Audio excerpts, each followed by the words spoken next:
एक औरत अपने ही कटे हुए सर को गोद में उठाए बैठी है और हैरत की बात यह है कि वो अपने ही सिर के कटने का लम्हा याद कर रही। कुछ देर पहले आविन अपने बवाए फ्रेंड के साथ गाड़ी में घर जा रही थी। उसका बवाए फ्रेंड एक अमीर घराने से था, इसीलिए पापाराजी मुसलसल उनका पीछा कर रहे थे और तस्वीरें ले रहे थे। उनसे बचने के लिए उसने गाड़ी तेज कर दी। इसी दौरान आविन नशे की हालत में गाड़ी की खिड़की से बाहर झुककर उल्टी कर रही थी कि अचानक सामने से एक कचरे का ट्रक आ गया। तेज रोशनी की वजह से ड्राइवर की आंखें चंद लम्हों के लिए बंद हो गईं और अगले ही लम्हे आविन का सर धड़ से अलग होकर सीधा कुचरे के ट्रक पर जा गिरा। ट्रक ड्राइवर को पहले तो कुछ समझ ना आया, लेकिन जब कचरे के थैले सड़क पर गिरने लगे तो वो गाड़ी रोककर उन्हें उठाने लगा।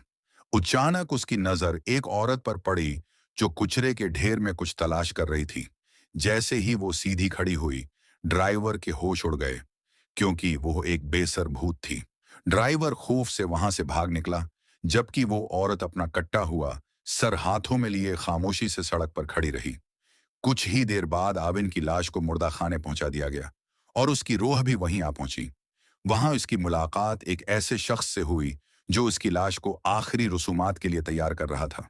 हैरत की बात यह थी कि वो शख्स आविन का पहला मोहब्बत करने वाला था।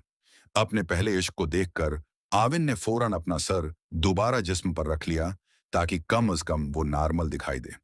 उसी वक्त मुर्दा खाने का बुजुर्ग नगहबान अंदर आया। उसने बाकी रूहों को सख्ती से खबरदार किया कि जब घंटी बजेगी तो मौत के फरिश्ते उन्हें ले जाने आ जाएंगे। उस लिए सब खामोशी से अपनी जगह रहें। आविन, जो अभी अभी रूह बनी थी, डर के मारे एक कोने में जाकर छिप गई और जंजीरों की आवाज सुनकर कांपने लगी।